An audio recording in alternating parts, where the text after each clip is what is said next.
All right, all right, all right. Welcome to this episode of Warrior Week Parables from the Pit. My guest this week, Mick from Warrior Week 52. Mick, welcome to the show, bro. Hey, thanks a lot, Coach.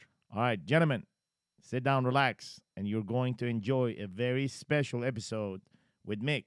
I was a man that didn't know how lost I was and sedated in my ways for Warrior Week.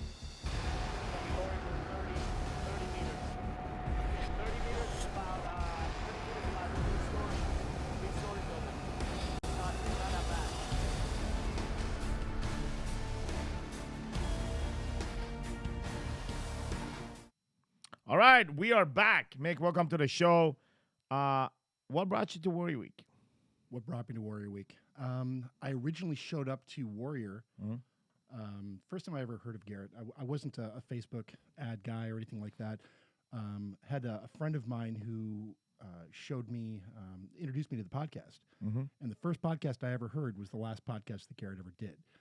It's when he shut it down, right? Okay. And so I was like, well, that's just strange. So I went back and I listened to a couple more, and I was like, yeah, you know what? This whole thing sounds really interesting. I think I'll go to Warrior Wealth and learn some tax strategies, which is totally what I thought I was going to do. So got into Warrior Wealth in Huntington Beach almost a year ago. Yeah. Right now, it was Father's Day weekend, and yeah, man, that was a wet fish slap to the face, man. That was insane. It was wild. What did you experience at Warrior Wealth, this conference? Yeah, there are two things that happened to me at Warrior Wealth.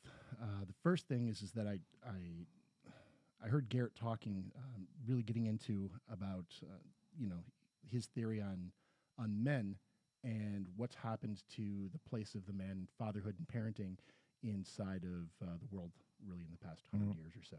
And I'd never really heard it put that way, and that really was like that engaged me. That opened up a conversation for me that I really was interested in having. So there's that. And then there was a second part of it, once we started getting into the whole body, being, balance, and business thing. This is a kind of a long story. We can go there if you'd like, but my being had been to that point in time completely hosed. I'd been effectively told by two different Catholic churches that I was excommunicated from both of theirs for different things that had nothing to do with me. And so I tried to do a lot of different religious stuff, and I was just like, fuck this, man. I'm out. That's fine. And actually, it was the last break of the last day. We got this cardboard folded piece of paper. It was Gap Map. That's what it was. Yep. And they were like, yeah, fill this out during lunch. Spend your time with it. Yada, yada, yada, whatever. And so I filled it out. I spent a lot of time on it. And I got to the being part. And I was like, fuck this. I didn't even touch it. I was just like, actually, no, I wrote. I said, I don't believe this shit. I'm good. And I walked back into the room. And once I walked back into the room, you led a meditation shortly after that. And I just had this experience at that point in time that I was just like, no, that was the first time I'd really connected with a higher level purpose, God, whatever, maybe in my life. And so those two things, that conversation about men, and the fact that I was actually really connecting to the voice, God, whatever I wanted to call it at the time, really, that hooked me. And at that point in time, I was just like, fuck, man, I got to get my ass to Warrior Week. There's something here that I need to be a part of. You know, I specifically remember that that meditation. I had 4 of my friends, and they're Navy SEALs, and they were actually in the room. I invited them to come as a guest for the entire 2 days. And they did not make it day one, and for whatever reason. And day 2, they did not make it early in the morning, and they just happened to make it right after lunch. And when we closed the door, we shut down the lights, and there was no going back. They kind of had no choice but to be in that mix. And one of them shared with me and said, "Bro, like, I didn't experience this anywhere else, and it wasn't like it's just I experienced totally something else here, and because I was like 300 guys experiencing it at the same time. Energetically, there's that field that gets to the point of resistance. you had resistance with it right before lunch, right? Oh yeah. And then you are now magnetically pulled into this field um, where your resistance is just not enough. Like it just goes away. Your story goes away. Whatever knowledge you have about it, like you just like you're not strong enough to not be pulled by it. Yeah. Thank Right. God. Thank so God. so let's talk back about this idea that would you were what ex what communicate. It's Excommunicate. So I'm like I how was- the fuck does that even work in a place that is supposed to teach you to love each other? Explain that to me. Yeah, so I am. This stuff happened before I was born, right? So, Okay.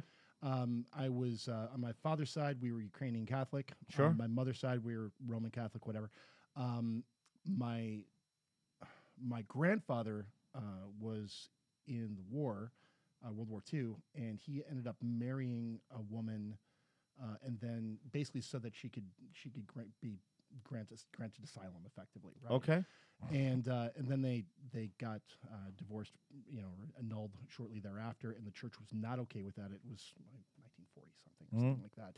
And so they basically said, well, if you're going to do this, then if you, anybody that's in your line underneath, that's with my grandmother, all those kids, you guys are all excommunicated from the church, and that was So you were excommunicated before you were born. before I was born. Oh, On nice. that side. And Very then nice. Yeah, Very really, nice. really appreciated that, right? It's a badge of honor. Yeah. Okay. And then I got excommunicated from the Ukrainian Catholic Church also because the Ukrainian Catholic Church did not give permission for my parents to be married because one was Ukrainian Catholic and one was Roman Catholic. And so they were like, yeah, you can't So do that. you got before even you were born, you were excommunicated from 2 different churches. Yeah, twice. Makes a lot of fucking sense. Yeah, it was awesome. So then my parents were always very they talked to me, and whenever I asked questions, they told me the truth. So I said, hey, I don't understand, because I was actually baptized Ukrainian Catholic. So I went to CCD, but I got like confirmation and all that stuff like with baptism. So I didn't really have to worry about that part, right?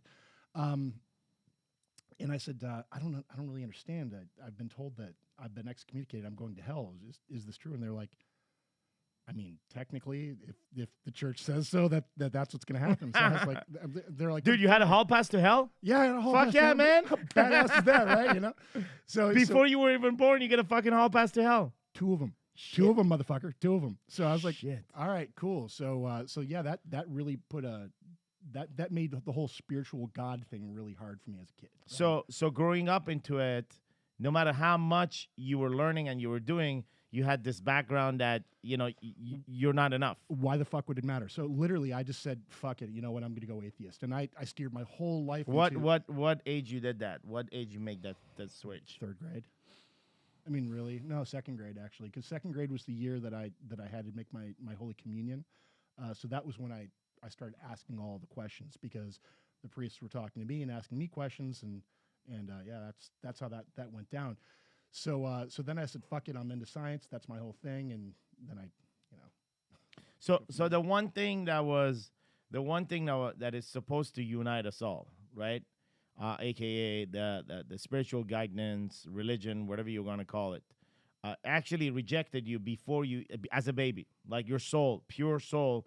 You were considered a bastard child. That was my perception of the situation at that time.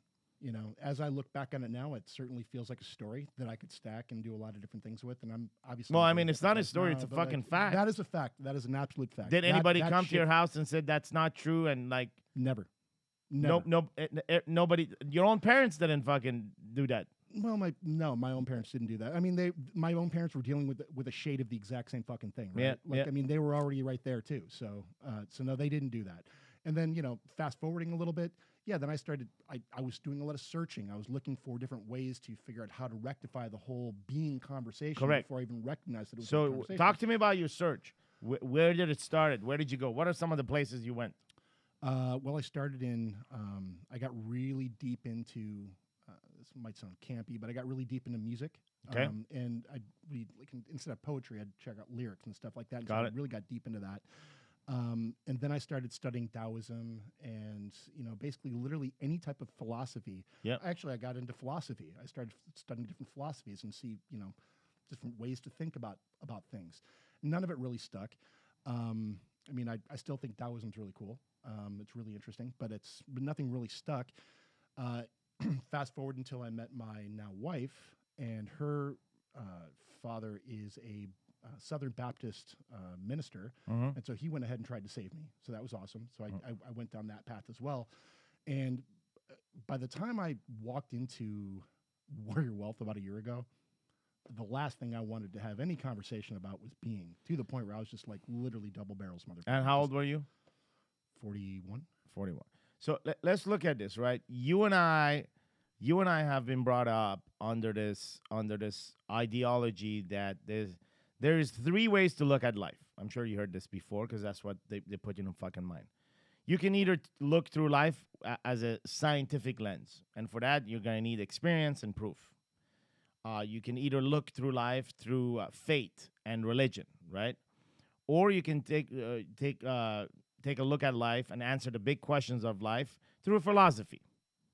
But you cannot, that's what they told us, you cannot have either or. It has to be one way or another, or else it's contradicting. Oh, yeah. And today we stand here as grown-ass men and saying there is a science behind spirituality that is fueled by your own fucking philosophy. There is a science behind what happened in that room at Warrior Wealth. There is a mathematic formula that can fucking explain exactly what happened. I can go on the wall right now, and I can put the fucking science on the wall, and I can say, I believe in that science that created that moment of stillness. Mm-hmm. Where we were in that moment of stillness, I cannot tell you. I don't have the answer. That's where the faith comes in. And the philosophy behind it is that it is this belief system that actually gathers people through these kind of experiences. Mm-hmm. So, is this religious? Fuck yeah, it is religious. Is this science? Fuck yeah, it is. Is there philosophy into it? Fuck yeah, it is. Am I open to have a conversation about other religion, about other science, and about other philosophy? Fuck yeah. Yeah. Yeah. That's the difference. Because the minute we shut the door, we're not different from those churches that actually excommunicated you. Mm-hmm. Because how is it possible that only few thousands of people that go to that church will go to hell and the rest of the world find themselves in hell? Exactly, right? It's like who won? Who won? Oh yeah, well there's a South Park episode, right? Mm-hmm. I don't know if you ever saw it. Yeah, I'm from there. There's a South Park episode. Everyone finds themselves in hell, and they're like, oh, by the way, who won? Oh, it was the Mormons. The Mormons won. I don't know, maybe it wasn't the Mormons. But anyway, you know what I'm saying. But yeah, no, without a doubt, it's and that's what happened at that time. There was like a hook that just latched into my sternum. And Yes, just pulled me. And it creates resistance against the one thing that defines being, which is you and God, this relationship between you and God. And being is not just you. I know there's a lot of sciences and arts out there talking about meditation and all that stuff is great. That's you. But then there is a relationship with the higher soul. There's a relationship with God. There's a spiritual path between you and him. Mm-hmm. That's what being is. Mm-hmm. A lot of people are stuck at being this individual search on the self, which is there's no link or connection to the higher soul, to the higher purpose, to the higher source, to God.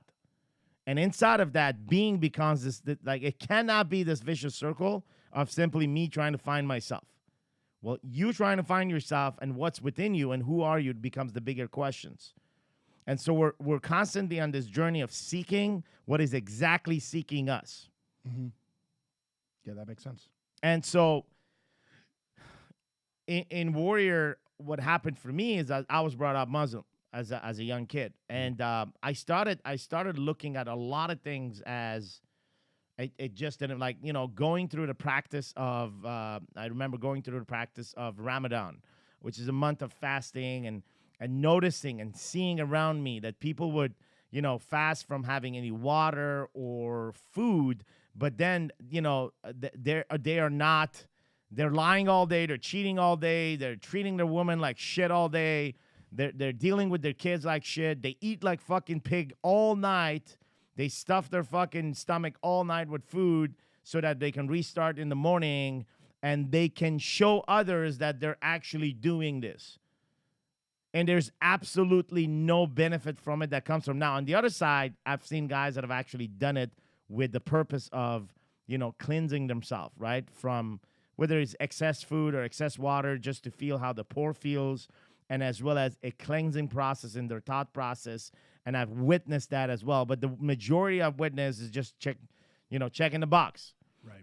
Or coming up with all kind of fucking rules, man. There's so many man-made rules around anything inside of like if you take like the Muslim religion and the different branches that comes around it, and different fucking philosophy and different rules that are all set by a bunch of fucking, small organization here and there and small towns and big, like it is absolutely as ridiculous as the rules that are set up inside of Catholic and Jewish relationship, the ones that take it to a point where, I got to do this and this and this and this and this and that in order to be worth it. In fact, when you talk about Mormon religion, if you actually sit in a Mormon church, anybody that starts having a conversation, it starts with, I'm not worth it. I'm not worthy. Sure. But the philosophy is you and I are as worthy as anybody else when it comes to being, as long as we are clear on the relationship that we have with ourselves and that we are seeking. There's a higher source. And if we're not seeking it, we're always trying to look for it somewhere else, in some other human. We're going to try to find it in some other human. And that's the fucking mistake. When a man becomes between you and God, that's where the problems begin happening. When we start idolizing man. Yeah, exactly. To me, it comes back to that whole notion of, what's the problem? This is totally my opinion, right? But what's the problem with the church? Well, the problem with the church is that the church is man-made, and it's not. And that's what's really cool about where I find myself spiritually now. Is for the first time, Coach, I've had a connection that I've been able to foster. It's not even a year deep yet, and it's connection with the voice. I like to call it the voice. I can put a name on it. That feels good, right? But it definitely doesn't follow anybody's opinion about what it's supposed to be. Correct. But I've been able to really download stuff and connect, and it's not an everyday thing. I tried to make it an everyday thing. I'm getting better at it, but it's a practice, right? It's a practice. It's like anything else that I've come to realize. All there is a situation of the lack of reps. Right. Mm-hmm. And right now where I'm at in my spiritual journey is I just have a lack of reps.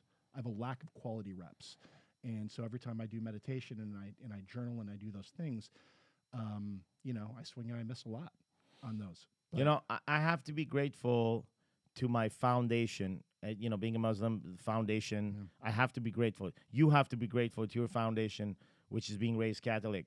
I know my friends, my best friends are Mormons. And in fact, they come into our house and, they bring in the scriptures and, I allow it to be.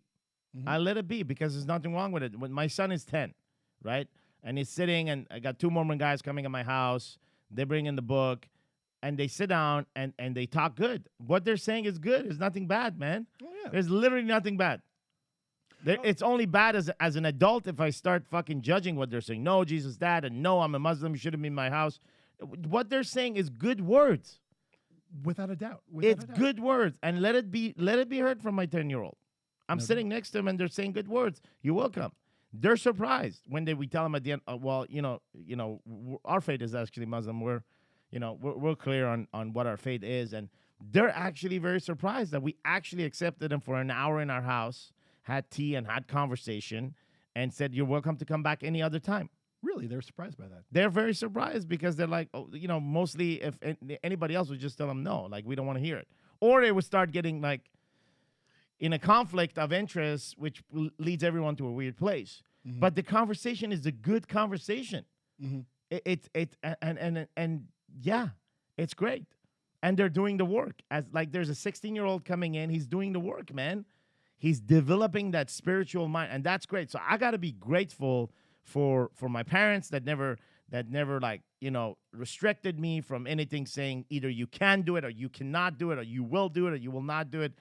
I openly kind of allow me to practice, and that's, I guess my parents being like that enabled my own philosophy to slowly kick in and slowly get rid of things that just didn't make any sense, right? Because I felt they were serving a group of men's interest rather than, having this connection with God. So what I'm saying is that it took years for me to move away from information about God because I felt I have enough to an actual encounter with God, right? Where I feel like you're saying, there's this one-to-one direct relationship, direct communication that I believe versus what is supposed to be based on some information.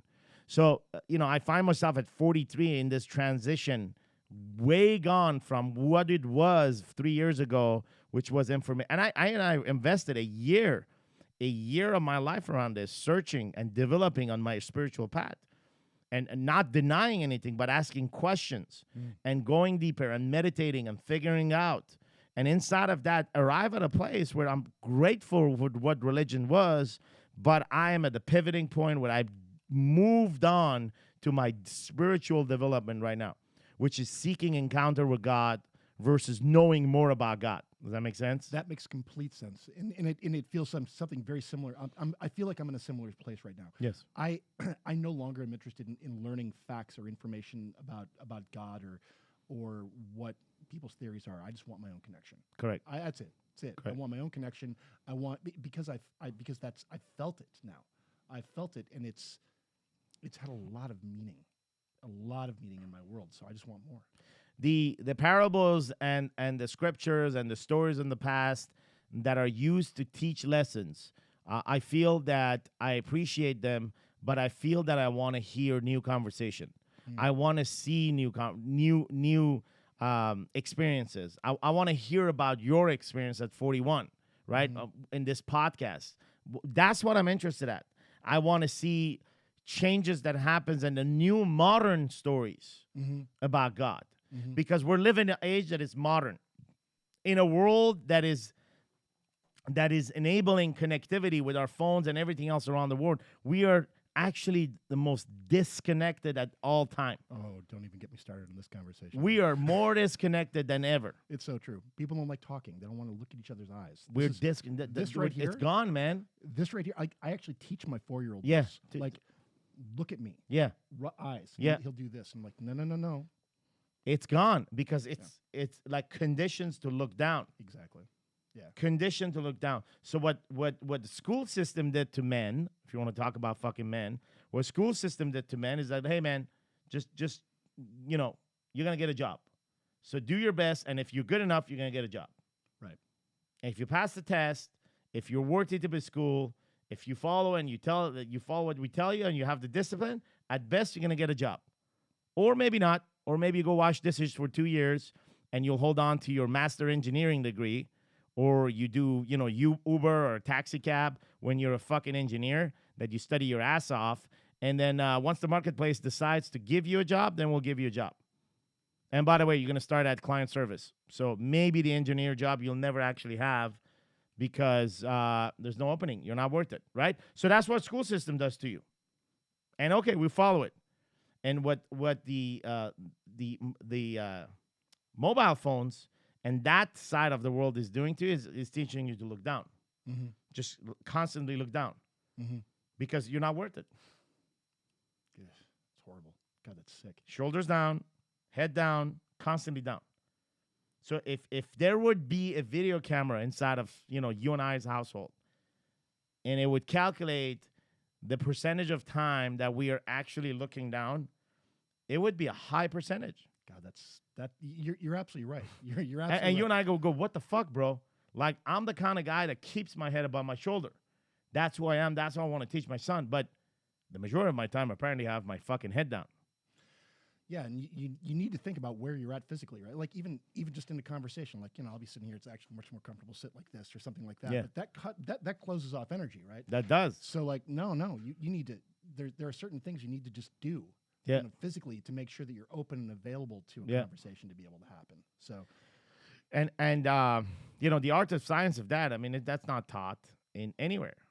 And the school systems are, dude, listen, I'm not beginning a revolution against any school system, but what I'm saying is that it is time for us to fucking put the stick in the fucking wheel that is going and is not taking anyone anywhere.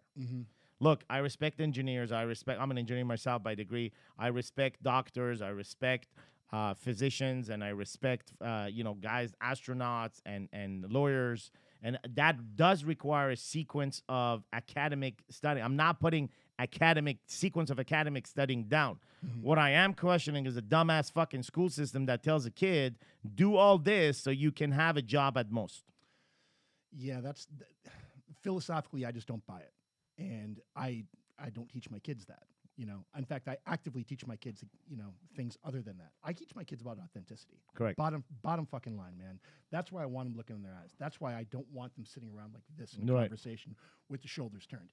Like, I got a 2-year-old and a 4-year-old. We already talk about it, right? Yeah. And like we really do. And it's like coming back to what brought you to Warrior Week. I do want to tie this in real quick, right? What really brought me to Warrior Week was this being connection that I had when I was. Some stories that I had in my mind when I was a real little kid that really connected and pulled me to Laguna. Like that happened. All right. So let's talk about that. What was it? I remember the day before.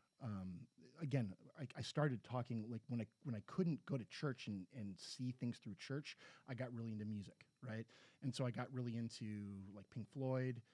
Wish You Were Here is a really big thing for me. Alan Parsons Project, Electric Light Orchestra. These are just things that were kind of going on in that space of time. I was born in 1976. And so what was interesting is that I was in King's Kit 3. And that was it was like a July type of a deal. My birthday is July 18th. And to make a very long story short, there's one of the evolutions. Fuck you, man. You're not 41. You're 43. Well, you said, your ass is old. No, motherfucker. You said when you said you asked me for a certain True. time, Yes. right? I'm very good at math, but I fucked that one up. I've listened to a lot of these. You're not that great at math. Shit. You're almost as good at math as I am. Fuck. It's not good. Anyway. Well, I'm at math calculating that you're 43, but it was the wrong question. Yeah. You were 41 at where you were up. That's right. And that's the truth. And that is the truth. And technically, I'm not 43. I'm 42 right now, man. I'll be 43. July 18 is a month from now. That's right. I'll be 43 then. You're closer to 43 than 42. I am far closer to 43 than I'm 40. No doubt about that, brother. It's the approximation technique. Yeah, exactly. So you were saying. No, man. You're talking about the link to Laguna. Yeah. All I'm really trying to say is thank you for. No, tell me the story. So how deep can we get into Warrior Week on this particular podcast? Deep as much as where the fuck you want to. Cool. So when I was a little kid, I actually used to dream, and I'd meet these two beings in my dream every fucking night. And I would tell my mom about it, and she thought that I was fucking crazy. And then I talked to some friends about it later on, and they also thought I was fucking crazy. So I stopped talking about it because once people are telling you it's crazy, you stop talking about that. To make a very long story short, it was my light warrior and my dark warrior. Met him when I was like small, like way young, man. Like, and I buried that fucking shit. But I tied it to, in my mind, it's associated with music. And so when I was in King's Kit 3, and we lived in this little place, it was Farmington, like South Farmington, Michigan, it's in the Detroit area. And we were coming back. My wife is from North Carolina, and we spend 2 weeks every summer there. So we were driving back, and I needed to do this evolution. It was like the one with the toys. Yes. The meeting. I needed to do the meeting, and we happened to be driving, and there was just no fucking way that I could pull this off. And I dawned on, I'm like, well, if I push like another 4 hours, I can make it back to this park where I grew up, and I knew I could. It felt right. So I talked to Claire, who's my wife. I said, hey, honey, do you think we could pull this off? And she looked at me like I was crazy, and she's like, whatever, man, that's fine. So we went, and she's just like, my wife is the shit. She's so fucking cool.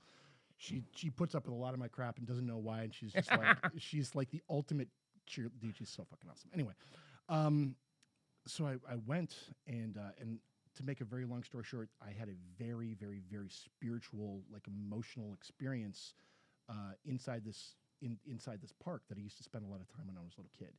And it was a sunny day, bright sunny day, and it started like fucking raining and thunder out of fucking nowhere. I've got a photo I'll show it to you if you're interested. But like it was this really, really, really like God is in my presence. I am in God's presence type of a deal. And I walked out, and I was on my way out. I was leaving the park, and there was this old like panel van driving by that was blasting Pink Floyd, Wish You Were Here. Yeah. On the way out. And I'm like, son of a bitch. All right, cool. So now I'm feeling pulled again more towards Warrior Week, more towards Warrior Week. And when I came up in October, I kind of was doing a lot of meditation on the day before. I remember I got to the Surf and Sand at like 10 o'clock in the morning the day before we were to meet up. And I got myself a steak at 10 in the morning, because why the fuck wouldn't you get a steak at 10 in the morning? And then I went upstairs and I just started meditating pretty much all day. And I was up until almost like 3 o'clock that night. I didn't realize how poor of a choice that was going to be, but whatever. And I listened to a lot of music, and it felt really right from a being perspective, right? It felt like I was supposed to be, like, whatever happened, I was supposed to be in Laguna at that point in time. I was supposed to be a part of fucking 52 on purpose. Like, I was actually supposed to, originally I think I was supposed to be in 51, like from a timing perspective, but I was taking my family to Disney World. I really wanted to be a part of the Warrior Week that my buddy was in, and that didn't work out. And at the end of the day, I think that's fine that didn't.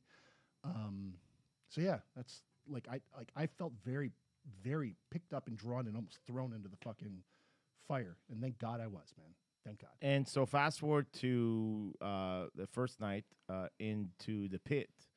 What did you have to see? What did you have to experience, man? My dad.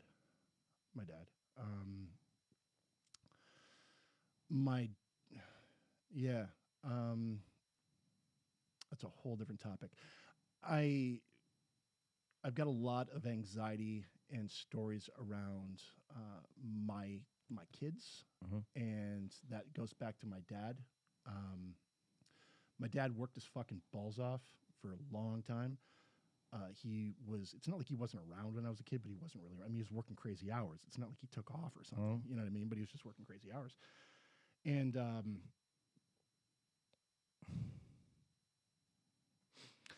and you know, I ended up in the line of work that I'm in because he was I thought I was going to go and be like a professional tree hugger, right? That was definitely kind of where my head was at. I had long hair, dreads. I had a rat in my shoulder, the whole 10 yards. That's a funny story too. But my dad had been doing mainframe programming, IBM stuff, systems 36s, 38s, AS400s for like 20 years. He had run a company. He sold his company. It was like 1997. And he decided to open up a web development company. And my dad had just left my mom. And my mom had basically asked me to step in and work with my dad, kind of as a way to bring the family back together a little bit. And so there's nothing that I won't do in this world for my mother. And that was absolutely the case at that point in time in my life. It still is. And so I said, yeah, I'm in, you know. And I ended up sort of putting a lot of things on hold because of that. Because I'm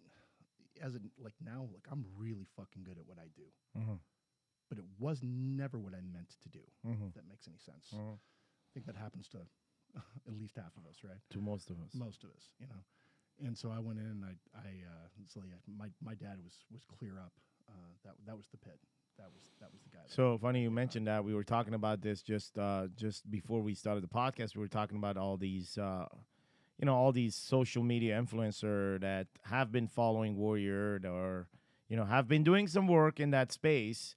But there's no doubt that they're watching and they're borrowing, a polite way of saying not copying, and they're borrowing because they do have their own creativity and they do have their own stories. But Warrior Week has been running for fucking 7 years. 7 years we have been doing Warrior Weeks. This is Warrior Week fucking 60 coming up. Wow.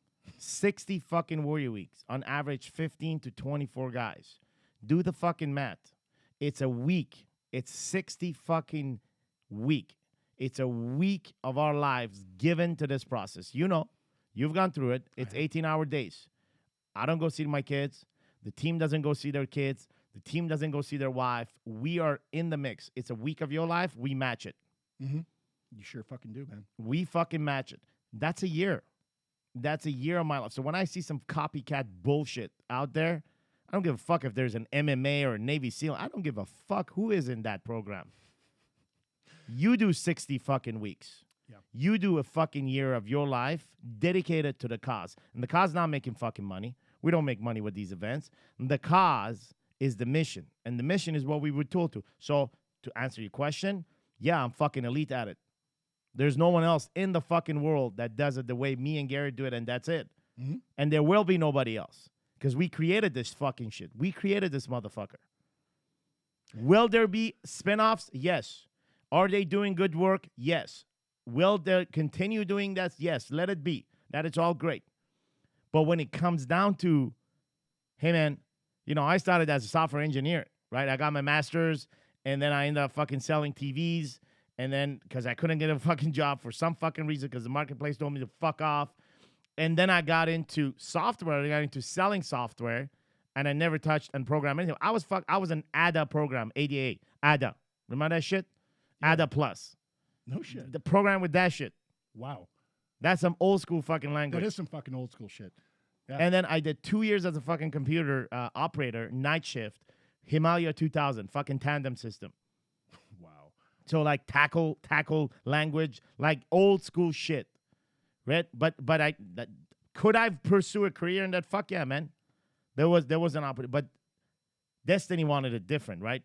I got into sales, and then I got into oil and gas, technology for oil and gas, and then that became my world for 15 years, and then I come to fucking Laguna for some reason. Like Laguna wanted me to be here for Warrior to happen, and it was programmed. And next thing you know, 60 Warrior weeks later, we're sitting here. Yeah, yeah. It's wild how you think you're coming in for a certain reason, and it's not even it's not even close. It's not even a shade close. So who you are today, and you're certain about what you do, no one can fuck with that. They can have millions of followers on Instagram. They could have whatever the fuck they want to. They will never be able to look you in the eyes and fuck with your certainty right there, because you'll eat them like a fucking lion. Fuck sheepdogs. You're looking at fucking lions. If I'm in a fucking room and I see someone in the other room coming, I'm a fucking lion. I'm gonna go out there and fucking eat them in the hallway. I'm not gonna sheepdog a motherfucker and wait. No shit. So fuck sheepdog. We're fucking lions. And that's the mentality when it comes to your certainty, right? When you're certain, you're a fucking lion. You're not a sheepdog. You're not waiting to protect. Mm-hmm. You're a fucking lion. You're going to go in the hallway. You're going to eat that motherfucker. Absolutely. Without. And that's who you've become. That is exactly the. That is who do you become, because your totality is in place. You got your family. You got your business. You got your being that is fueled, and your body. You lost fucking 90 pounds. Like everything is fueled by this certainty, which is the fucking lion. Mm-hmm. Yeah, man, and it's wild because when I think about where I was at a year ago, it's almost laughable. And where I think when I think about where I am right now, I'm not even close to satisfied.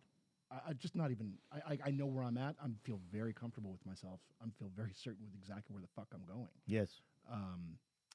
Like that's the difference, right? Like, you know, you talk about a wandering generality versus being certain. I was trying to be certain, but to say that I was a wandering generality, I was a wandering dumpster fire of a fucking generality. That's really where I was at, you know. And I think that's where a lot of people are, you know. And when you look at men specifically, what men do is that they tend to refer to their past as this hard time they had and never build upon it, right? So if anybody had a hard time, I've grew up in war, and like I'm a child of war. I was talking to another guy today, another brother. He actually lived with his mom out of poverty in a cemetery for 3 years. Like they would die, they would fucking sleep where people have fucking died and been buried as a kid, man. So like, and there's other people, and there's, you know, like there is. He can look at it as a hard time, but at the same time, he can look at it as his strength. Totally. Look, let me be very clear. All right, any hard times I've had, I have to air quote those things in a big fucking way, right? Like all of my problems are first world problems in the grandest, most beautiful way. Mm-hmm. Like that's exactly where I'm at. But the main thing that I live for now, I want to make sure that I raise my kids to live in a way where they can handle and not deal with a lot of the shit that I did. You know, I want them to be certain. I want them to understand what's in their heart and how to look into it. The word is very uncertain now. The world is teaching uncertainty. Yeah. Because the more uncertain our kids are, the more they can be controlled. Mm-hmm. The more they can be told what to do, the more they can be put in a sequence that actually benefits the interest of the fucking organizer of the sequence. Mm-hmm. Whether that sequence is inside of a church or religion, or whether that sequence is inside of any organization. And there is an organizer. And if that guy is a man, that man is benefiting from that organization and the sequence of it. So I wanna put my kids in my fucking sequence. Damn straight. Because I can tell you 100% guaranteed that my sequence is a leadership sequence. Mm-hmm. I want to take them where I know I can be and I was. Mm-hmm. That's where I want to take my kids. So that's why I'm going to take responsibility, right? I'm going to stop fucking delegating. Delegation has been the biggest pussification for men of 2019. Anytime you delegate, ask yourself a fucking question. I'm not talking about work. I'm talking about your responsibility as a dad. Right.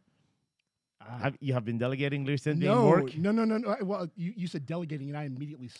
Because that's the terminology you use in business, right? That's right. You can continue doing that in business. Yeah.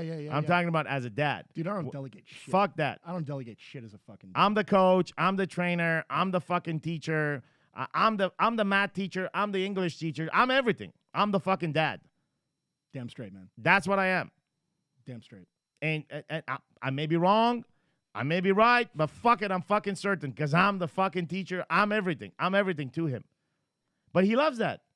You know what I mean? I do know. Because, the kid feels that, fuck, because somebody got his fucking back.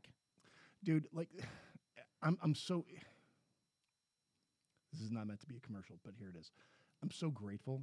I really am so grateful to Warrior because I came in, honest to God, thinking I needed tax advice. I swear to fucking God. That's why I got on a plane a year ago. I thought I needed tax advice. First off, I don't fucking need tax advice, all right? I hope to need tax advice in a couple of years, but that's not where I'm at right now, all right? So let's be clear about that, number one. Number two, I was thinking tax advice and business stuff, like tactics. I want tactics, right? I got fucking being out of it, and I now am very fucking clear. Dude, I remember being in Warrior Week. No, it was like a couple days before. It was in the lead up. We were about to go into blackout. And Coach Sean lit me the fuck up. And he should have. Because he was just I was answering something and he was like, dude, you're going right to fucking business. What the fuck is wrong with you? And he just lit me up and he's right. I am so the business will take care of itself. That's all fine. But I got a connection with God out of the deal. And now I actually realize what's important in terms of taking care of my kids and really being there for my wife. Mm-hmm.